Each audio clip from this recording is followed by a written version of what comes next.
안녕하세요. 소크라입니다. 오늘 소개할 책은 나는 된다, 잘 된다 라는 책입니다. 이 책은 박시현 작가님이 쓰셨고요. 잘 된다, 학원에 관한 책이에요. 제목만 보고는 사실 그렇게까지 끌리진 않았는데 박시현 작가님 인터뷰 영상을 보고 이분이라면 한번 책을 읽어보고 싶다라는 생각이 들어서 읽게 되었어요. 영상을 보신 분들은 아시겠지만 굉장히 유쾌하고 에너지 넘치는 분이세요. 그래서 이분의 에너지, 유쾌함을 좀 느끼고 싶어서 책을 읽었는데 사실 책은 좀 약간 그런 느낌은 아니었어요. 그래도 제가 이 책을 산 이유는 잘 되고 싶은 마음도 있지만 그것보다 그 과정, 그 수단인 그 학원에 대해서 나도 좀 알고 싶다. 나도 학원을 좀 해봐야 되는데 어떻게 되는지 모르겠다. 그런 생각을 가지고 좀 학원에 대해서 알아보고자 이 책을 읽게 되었습니다. 그럼 책을 좀 소개해 드리겠습니다. 참고로 이 작가님은 여기는 나와 있진 않은데 굉장히 좀 어렵게 사셨다고 해요. 삶이 잘 안 풀려서 정말 기초수급 대상자 신청도 하려고 막 구청도 찾아다니고 막 하셨다고 하는데 지금은 뭐 굉장히 영업 분야에서 잘 풀리셔가지고 지금 이렇게 책도 내시고 이제 잘 나가고 계세요. 꿈을 이룬 사람들의 공통점은 꿈이 현실로 이뤄진 것처럼 인생을 산다는 것이다. 그들은 꿈을 반드시 이룰 것이라고 믿기 때문에 이미 꿈을 이룬 존재로 산다. 성공하는 사람들의 뇌를 바꾸는 세 문장. 꿈은 우리를 기다리고 있다. 그래서 꿈에 뛰어들어 살기 시작하면 곧 미래로부터 응답을 받는다. 꿈이 이뤄질 거라고 확신하는 성공자들이 공통적으로 하는 확언 3가지가 있다. 당신도 다음 확언을 매일 하면 미래가 점점 나아질 수밖에 없는 이유를 찾아 행동하게 된다. 그 행동의 결과가 모여 꿈이 현실이 되기 시작할 것이다. 오늘도 기쁘고 감사한 하루가 될 것이다. 나는 정말 행복한 사람이다. 내 미래는 점점 나아지고 있다. 꿈이 이뤄진 것처럼 살아야 꿈이 이뤄진다. 매트 비욘디는 훈련 때도 매 순간을 즐기고 승리감을 느끼는 선수였다. 매트 비욘디는 날마다 나는 승리자다 라는 말을 끊임없이 했다. 그는 결국 올림픽에서 각종 세계 신기록을 갈아치우고 총 12개의 금메달을 목에 걸었다. 이미 나의 승리는 이뤄졌다. 꿈을 이루는 사람들의 공통점은 자신이 이미 성공한 사람이라고 완전히 확신한다는 것이다. 사람은 이런저런 걱정으로 정신이 분산될 때 두려움이 생긴다. 두려움은 부정성을 강화해서 자신의 결점과 실패에 집중하게 한다. 뇌는 긍정성보다 부정성에 더 크게 영향을 받는다. 부정적 생각이 굳어지면 행동을 하지 않는다. 성공을 믿지 않기 때문이다. 반대로 자신이 원하는 것을 이미 얻었다고 확신하면 믿음이 생기기 시작한다. 그리고 성공에 대한 확신이 잠재의식에 각인된다. 그럼 신경회로는 방향을 틀어 긍정적 방향으로 길을 내고 고정된다. 그 사람은 꿈이 완성된 사고방식으로 완전히 바뀐다. 사고방식을 바꾸면 우리는 현실을 다르게 인식하게 된다. 뇌는 경험에 따라 변하는 유연한 능력이 있다. 이를 신경 가소성이라고 한다. 당신이 어떻게 사고하느냐에 따라 꿈을 이룰 수 있느냐 없느냐가 결정된다. 목표가 없는 뇌는 생각이 늘 아무렇게나 흘러간다. 그런 신경 경로가 강화되기 때문이다. 그래서 행동이 바뀌지 않고 무기력해진다. 꿈이 이루어졌다고 확언하는 것은 삶을 의미있게 살겠다는 자기 확신이며 성공자의 뇌신경 경로로 송두리째 바꾸는 일이다. 내 인생은 점점 더 나아지고 있다.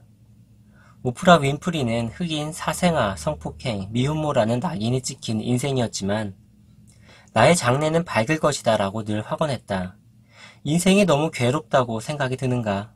긍정 확언을 외쳐라. 나의 장래는 밝을 것이다. 습관이 형성되는데 평균 66일이 걸린다고 했다. 약 9주다.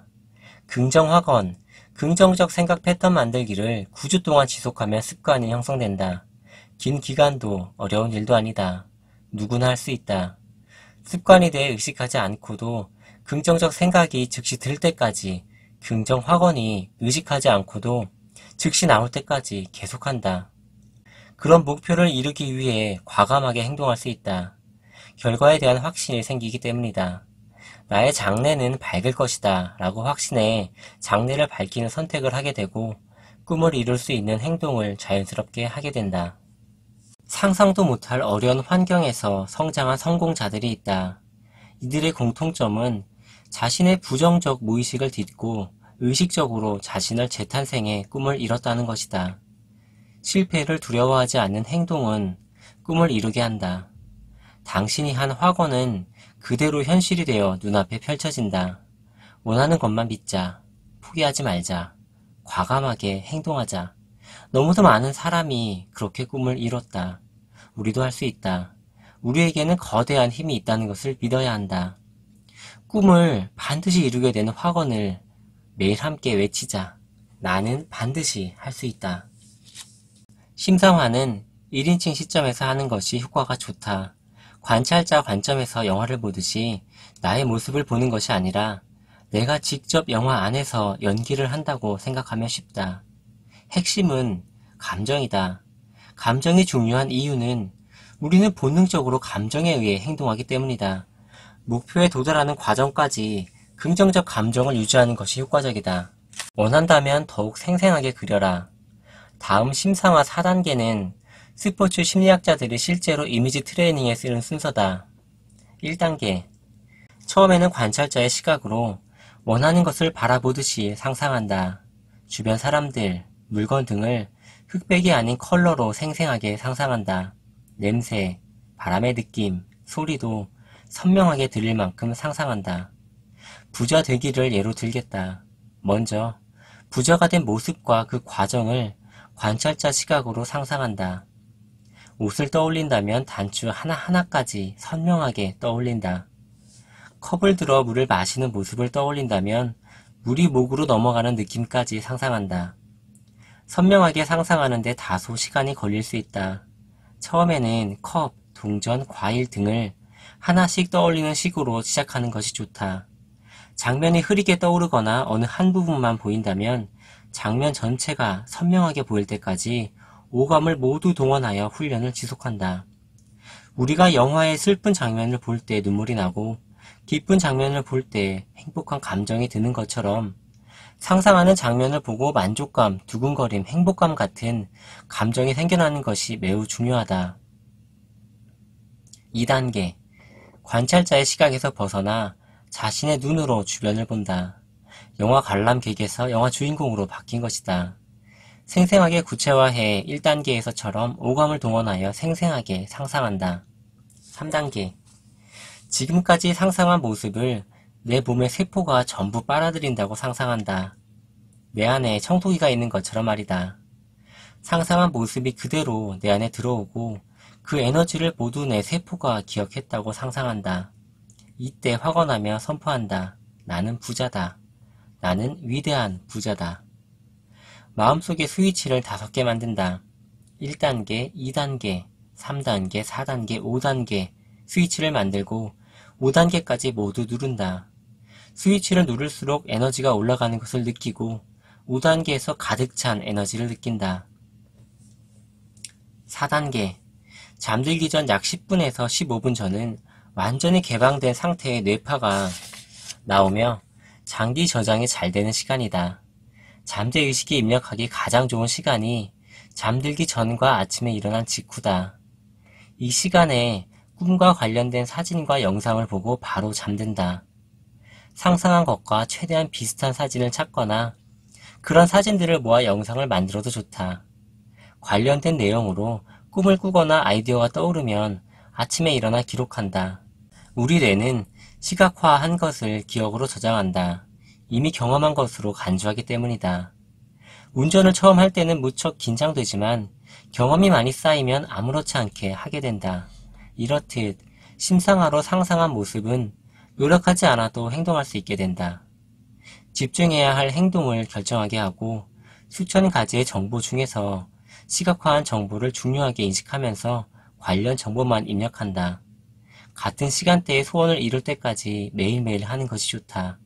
나를 부정적으로 이끄는 내 안에 나에게 이름 붙이기. 누구나 내면에는 자신을 성장하지 못하게 만들거나 성장하기 싫어하는 파괴 자아가 있다. 이 자아는 나에게 계속 부정적인 말을 한다. 그 파괴자에게 이름을 붙여라. 예를 들어 자꾸만 나를 힘들게 하는 사람이 있다. 그런데 내 안에는 계속 그의 비위를 맞추고 인정받으려는 인정욕구가 가득 찬 내면의 파괴자가 있다. 그 파괴자에게 이름을 붙인다. 나는 썩은 귤이라고 붙였다. 썩은 귤이 저 사람이 싫은데도 비위를 맞추고 싶어하네. 난 허락하지 않겠어. 썩은 귤이 나에게 주로 무슨 말을 하는지, 왜 부정적인 말을 계속하는지 적어라. 그리고 썩은 귤이 하는 말을 이제 다시는 허락하지 않겠다고 결심하라. 썩은 귤이 나에게 힘을 행사하지 않도록 허락하지 않겠다고 결단하라. 모든 상황에 감사하다고 확언하기. 긍정적 상황, 부정적 상황, 아무렇지도 않은 상황, 모든 상황과 모든 것에 감사하겠다고 확언한다. 물을 마실 수 있어서 감사하다. 아침에 일어날 수 있어서 감사하다. 숨 쉴 수 있어서 감사하다. 회사에 데려다주는 지하철에 있어서 감사하다. 어떤 일에도 짐작되는 감정이 감사가 되도록 지속적으로 감사 확언을 한다. 우리는 감정을 조절하고 어떤 일이든 얼마든지 결과를 바꿀 수 있다. 목표에 집중하고 소원의 의미를 부여하고 감사의 감정을 선택하라. 감사의 감정은 긍정적 행동을 일으킬 것이다. 감정과 행동이 선순환되면서 소원이 무한히 이뤄지게 될 것이다. 어떤 소원도 이루는 거인으로 성장하자. 감정을 선택한다면 반드시 해낼 수 있다. 당신도 자신이 없다면 일단은 자신 있는 척 해보라는 것이다. 자신 있는 몸짓을 시작하면 몸은 그것이 사실이라고 반응한다. 자신감이 들 때 분비되는 호르몬이 나오기 시작한다. 인간은 누구나 인생을 가치 있게 살도록, 꿈을 성취하며 살도록 만들어졌다. 존재의 가치대로 열정적이게 살아야겠다고 각성하는 그 순간 몸과 정신은 반응한다. 그저 하나씩 해내보는 거야 라고 생각하고 한 걸음씩 나아가보라. 허리에 손을 얹고 가슴을 쭉 펴고 힘을 주어 단단히 일어나 나는 할 수 있어 라고 확언하자. 점점 힘이 생기고 내가 이걸 해내고 있어 라고 말할 날이 반드시 온다. 일기 대신 하루 3줄 확언 쓰기. 확언을 쓰는 시간은 일정해야 좋다. 반복적인 리듬은 잠재의식에 큰 변화를 가져다 준다. 잠자기 전이나 잠에서 깨고 나서 바로 하는 것이 가장 좋다. 심신이 완전히 개방된 상태가 잠재의식에 쉽게 연결된다. 자기 전이든 일어난 직후든 자신이 편할 때 하면 된다. 습관이 될 때까지 확언 쓰기를 지속하는 것이 관건인데 일정한 시간에 하면 수월하다. 소원을 쓸 때는 완료형, 한 문장으로 적어야 한다. 소원을 이뤘을 때의 모습을 이미지로 명확하게 떠올리면서 적는다. 날짜와 숫자로 기한을 정하는 것이 좋고 저항이 생기지 않는 범위에서 시작하는 것이 좋다. 예를 들어 돈에 관한 바람이라면 자신의 현재 수입 2배 정도로 잡고 시작하는 것이 좋다. 원하는 것을 그대로 적으면 된다. 내가 정말로 원하는 바를 명확하게 현지형이나 감사일기 형태로 적는다. 예를 들어 2020년 안에 월 수입 2천만 원이 쉽게 들어온다. 2020년 안에 월 수입 2천만 원이 쉽게 들어오고 있다. 2020년 안에 월 수입 2천만 원이 돼 감사하다. 지금은 나에게 필요한 질문부터 시작하라. 의문형 확언 방법은 왜 소원이 이루어지지? 라고 묻는 것이다. 예를 들어 불면증이 있는 사람은 왜 나는 잠을 푹 자기가 쉽지? 라고 자신에게 질문한다.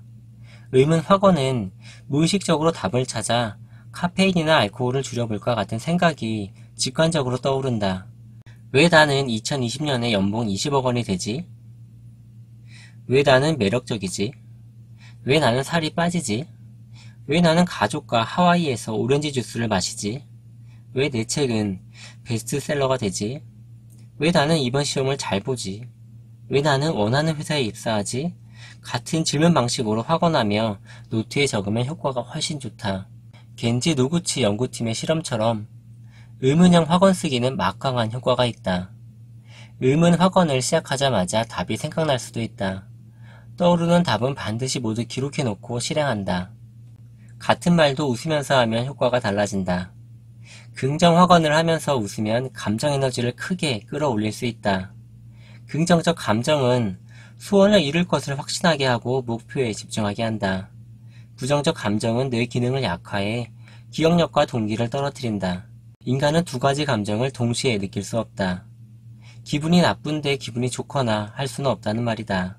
그러므로 목표를 향해 나아갈 때 장애물이 생기면 부정적 감정이 생기는 것을 방지하기 위해 긍정 확언으로 나는 좋은 기분을 선택한다 라고 말하고 크게 웃어라. 감정이 빠르게 전환된다. 운을 끌어당기는 방법. 나는 운이 좋다 라고 1000번 확언하는 방법은 확실하다. 속으로 해도 좋고 입버릇처럼 말해도 좋다. 이 방법은 사이토 이토리가 자신의 모든 저서에서 강조하는 바다. 사이토 이토리 제자 그룹 전원이 그와 똑같이 해서 일본에 거부가 됐다. 그들의 특징은 타인에 대한 사랑이 가득하고 많이 베푼다는 것이다. 사이토 이토리는 지나가는 모든 이에게 웃어주고 좋은 말을 건넨다. 운을 기억하도록 일기를 쓰는 것도 운을 들어오게 하는데 효과적이다. 감사일기와 비슷하다. 기억에는 힘이 있다. 수도자들은 영성생활 중 신의 은혜를 기억하는 시간을 가진다. 자신감도 자신의 성공 경험을 떠올리고 기억하면 올라간다. 하루가 끝났을 때 오늘 어떤 운이 나에게 있었는지 기록하고 마무리로 이런 일들이 있었네. 역시 나는 운이 좋아. 라고 쓰면서 다시 들어올 운에 감사해보라. 운이 계속해서 들어올 것이다. 행운아들의 특징을 30일간 당신에게 적용해도 좋다. 와이즈만 교수팀은 10년 동안 수백 명을 대상으로 실험했다. 그 결과 나타나는 행운아들의 특징은 기회를 만들기 위해 인맥을 넓힌다는 것이다. 행운아들은 남들보다 더 자주 웃고 상대방과 더 많이 눈을 마주친다. 삶에 대한 태도도 여유롭다. 사물과 상황의 전체를 바라볼 줄 알고 명상이나 기도를 한다. 행운을 확신한다. 낙천적 태도를 유지한다. 과거의 좋은 일을 기억한다. 행운을 확언한다. 긍정적인 생각과 실천을 한다. 된다는 행동은 모두 해본다. 혹여 나쁜 일이 생겨도 자기 위로를 통해 금방 극복한다. 얼굴은 마음, 정신을 뜻하는 얼과 골짜기, 형제를 뜻하는 굴이 합쳐진 단어다. 얼이 모여있는 골짜기, 얼이 담긴 형체가 얼굴이다. 영화 관상의 자문을 맡은 김용남 관상가는 20년 넘게 관상을 공부하면서 관상은 곧 그 사람의 마음이라는 것을 알게 됐다고 한다. 얼굴에는 내면이 반영되기 때문에 꾸준히 마음을 가꾸면 자연히 얼굴도 바뀐다. 인상을 바꾸는 것은 성형수술이 아니다. 기색과 기세다. 얼굴에 드러나는 빛이 가장 중요하다. 마음을 감사와 기쁨과 사랑으로 가득 채워보자. 얼굴에서 광채가 난다. 마음이 안에 있다고 보이지 않는 것이 아니다. 좋은 인상은 상대에게 마음이 전달되기 때문에 관계에 큰 영향을 준다. 좋은 인상은 좋은 일을 만날 가능성을 키우고 그 일은 운명을 바꿀 수 있다. 네, 오늘은 여기까지 하겠습니다. 그래요. 이 확언이라는 것이 확언 자체만으로는 어떤 그런 마법 주문이 될 수는 없을 것 같아요. 이 확언을 계속 하다 보면 내가 그거를 믿게 되고 믿다 보면 나의 행동이 바뀌어서 결국 내가 원하는 그 확언대로 이루어지는 게 아닐까라는 생각이 들더라고요. 저 개인적으로는 이런 확언 같은 걸 별로 믿지 않았거든요. 막 속으로 나는 할 수 있다, he can do, she can do, why not me, 이런 거 사실 저는 안 믿었어요. 안 믿었는데 정말 놀라운 성과를 이룬 분들은 다 이런 자기만의 확언이 있고 그 확언이 이루어질 거라는 확신이 있더라고요. 그래서 저는 그런 걸 믿지 않는 사람이었지만 이제 저도 믿어보려고요. 그래서 매일 확언을 하면서 저의 미래를 좀 멋있게 아름답게 만들어 보려고 합니다. 네, 여기까지 들어주셔서 너무나 감사합니다. 네, 좋은 일 많으시길 바라고요. 다음에 또 뵙겠습니다. 감사합니다.